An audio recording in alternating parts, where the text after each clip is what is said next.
Doctor Yunus সাহেব প্রধান উপদেষ্টা হয়ে বাংলাদেশের যেই পরিমাণ অর্থ নষ্ট করেছে, জনগণের অর্থ নষ্ট করেছে, রাষ্ট্রীয় সম্পদ নষ্ট করেছে এবং উপদেষ্টা হয়ে আমেরিকার সাথে বা বিভিন্ন রাষ্ট্রের সাথে যে গোপন চুক্তি করিয়াছে বিভিন্ন দলকে না জানিয়ে,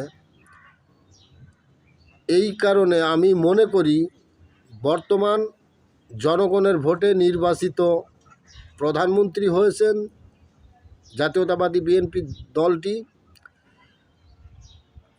আমার আহ্বান যে ইউনূস সাহেবের, ডক্টর ইউনূসের যত গোপন চুক্তি আছে এবং সে যা কিছু করেছে সব কিছুকে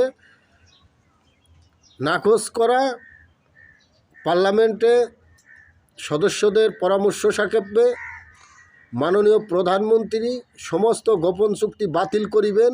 এটা আমি বাংলাদেশের একজন সচেতন ও সাধারণ নাগরিক হিসাবে এই কথা মাননীয় প্রধানমন্ত্রীর কাছে বিশেষ আকুল আবেদন জানাচ্ছি। একজন বাংলাদেশের ক্ষুদ্র নাগরিক হিসাবে গোপন চুক্তি দেশের জন্য কোনো শুভ কামনা বয়ে আনে না, গোপন চুক্তি দেশের জন্য কোনো মঙ্গল হতে পারে না।